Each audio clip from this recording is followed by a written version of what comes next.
چشمائے دی بھی ہوں، حکم رحمان ہوں۔ محترم سامعین و ناظرین، السلام علیکم ورحمۃ اللہ وبرکاتہ۔ اظہار چینل کے خاص پروگرام انوار قرآن کے ساتھ ہم آپ کے روبرو ہیں۔ آج کے پروگرام میں انشاءاللہ تبارک و تعالی ہم سورۃ البقرہ کی آیت نمبر 30 تا 34 کے تعلق سے گفتگو کریں گے۔ نحمدہ و نصلی و نسلم علی رسولہ الکریم و علی آلہ و اصحابہ اجمعین۔ اعوذ باللہ من الشیطان الرجیم، بسم اللہ الرحمن الرحیم۔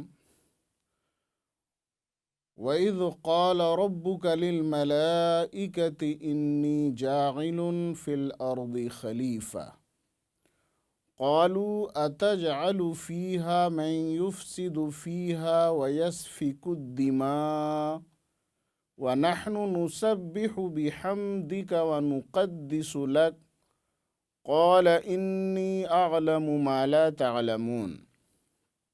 صدق اللہ العظیم۔ آیت نمبر 30 میں اللہ تبارک و تعالیٰ کا خطاب ہو رہا ہے، اور یاد کرو اس وقت کو جب تمہارے پروردگار نے فرشتوں سے فرمایا تھا میں زمین میں خلیفہ بنانے والا ہوں۔ فرشتوں نے کہا کیا تو زمین میں اس کو اپنا خلیفہ بنائے گا جو زمین میں فساد مچائے گا اور خون بہائے گا؟ حالانکہ ہم تیری تسبیح بیان کرتے ہیں، تیری حمد بیان کرتے ہیں، تیری پاکی بیان کرتے ہیں۔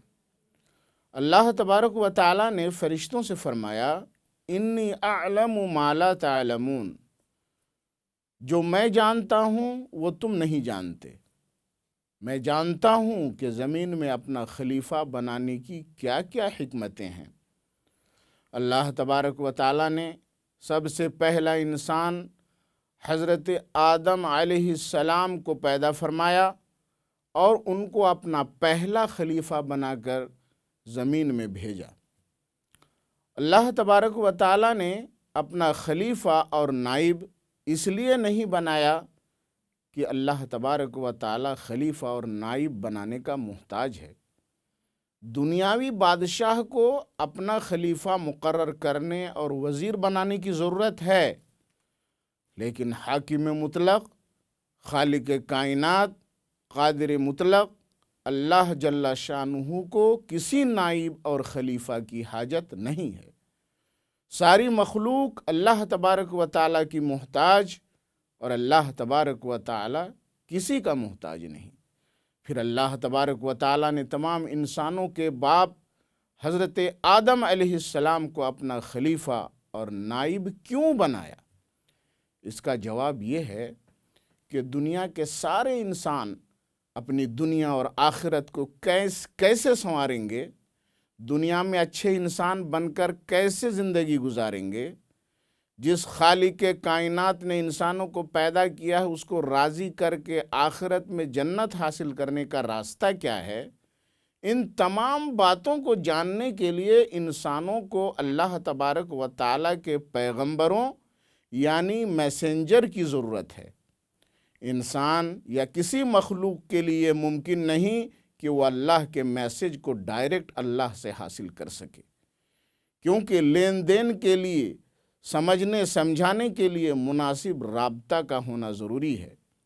انسان اس بات کا محتاج ہے کہ وہ کسی سے کچھ حاصل کرے، کسی سے کچھ سمجھے تو بیچ کا رابطہ مناسب ہو۔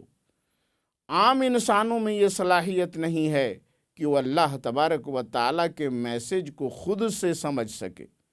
اس لیے اللہ تبارک و تعالیٰ نے عام انسانوں میں سے کچھ خاص انسانوں کو منتخب فرمایا اور ان کو یہ صلاحیت عطا کی کہ وہ اللہ کے پیغام کو سمجھ سکیں اور اس کو عام انسانوں تک پہنچا سکیں۔ انہی خاص انسانوں کو اللہ تبارک و تعالیٰ نے انسانوں کی ضرورت کے مطابق زمین میں اپنے پیغام کے ساتھ مبعوث فرمایا۔ اللہ کے انہی پسندیدہ بندوں کو رسول کہا جاتا ہے۔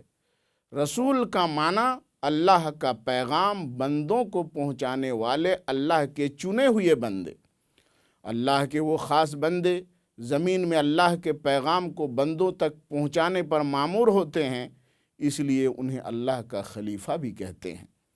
دنیا میں آنے کے لحاظ سے سب سے پہلا رسول اور اللہ کا پہلا خلیفہ حضرت آدم علیہ السلام ہیں، اور سب سے آخری رسول جس پر تمام رسولوں کی آمد کا سلسلہ ختم کر دیا گیا اور جو تمام رسولوں کے سردار ہیں، وہ سیدنا و مولانا محمد مصطفیٰ صلی اللہ تعالی علیہ وسلم ہیں۔ قیامت تک آنے والے تمام انسانوں کو دنیا و آخرت میں کامیابی حاصل کرنے کے لیے اسی آخری رسول اللہ کے لاسٹ میسنجر کو ماننا اور ان کے نقش قدم پر چلنا ضروری ہے۔ زمین میں اللہ کو اپنا خلیفہ اور نائب بھیجنے کی ضرورت نہیں ہے۔ اللہ کے میسنجر کی صورت میں اللہ کے خلیفہ اور نائب کی ضرورت زمین میں بسنے والے انسانوں کو ہے، تاکہ اللہ کا پیغام عام بندوں تک پہنچ سکے۔ لہٰذا اللہ تبارک و تعالیٰ نے زمین میں اپنے رسولوں کو بھیجا۔ یہاں ایک سوال ہو سکتا ہے کہ اللہ کے فرشتے تو اللہ کے کلام کو سمجھتے ہیں، اللہ کے پیغام کو جانتے ہیں، تو انہیں خلیفہ کیوں نہیں بنایا گیا؟ اس کا جواب یہ ہے کہ اس میں ایک حکمت تو یہ ہے کہ فرشتوں میں نفسانی خواہش نہیں پیدا کی گئی ہے، اس لیے ان میں توالد و تناسل کا سسٹم نہیں چلتا، ان کی نسل نہیں چلتی، اور دنیا میں پہلے انسان کی شکل میں حضرت آدم کو بھیج کر نوع انسانی کو زمین میں بسانا مقصود تھا۔ دنیا میں حضرت آدم علیہ السلام آئے تو آپ سے انسانوں کی نسل پھیلی۔ یہ مقصد فرشتوں کو زمین میں خلیفہ بنانے سے حاصل نہ ہوتا۔ دوسری حکمت یہ ہے کہ اللہ تبارک و تعالیٰ نے انسانوں کو زمین میں بسایا، بھلے برے میں تمیز کرنے کے لیے انہیں عقل و شعور عطا کیا، ان کی ہدایت اور آخرت کی کامیابی کے لیے رسولوں کو بھیجا، اور رسولوں کے ذریعے انسانوں کو یہ پیغام سنایا کہ جو اللہ کے بتائے ہوئے احکام کو مانے گا، اس کے رسولوں کے راستے پہ چلے گا، وہ آخرت میں کامیاب ہوگا، اس کو جنت ملے گی، اور جو اللہ اور اس کے رسولوں کی نافرمانی کرے گا وہ آخرت میں گھاٹے میں رہے گا، وہ جہنم میں جائے گا۔ انسانوں میں جو اللہ اور اس کے رسولوں کے پیغام کو ماننے والے ہیں، جو اللہ کو چھوڑ کر کسی کی پوجا نہیں کرتے، جو اللہ کے رسولوں کے بتائے ہوئے راستے پہ چلتے ہیں، جس آخری رسول کی آمد کی خوشخبری تمام رسولوں نے دی ہے اور جس کی پیروی کو لازم کہا ہے، اس رسول کو جو مانتے ہیں اور اس کے بتائے ہوئے طریقے پر چلتے ہیں، وہ آخرت میں ہمیشہ جنت میں رہیں گے، اور جو اس کے خلاف کرتے ہیں وہ جہنم کی آگ میں ہمیشہ جلتے رہیں گے۔ اچھے اور برے عمل کا بدلہ دینے کا یہ معاملہ انسانوں کے ساتھ ہو سکتا تھا، فرشتوں کے ساتھ نہیں ہو سکتا، کیونکہ فرشتے برے کاموں سے پاک ہیں۔ فرشتے صرف اللہ تبارک و تعالیٰ کی فرما برداری میں لگے رہتے ہیں، فرشتوں سے گناہ نہیں ہو سکتا۔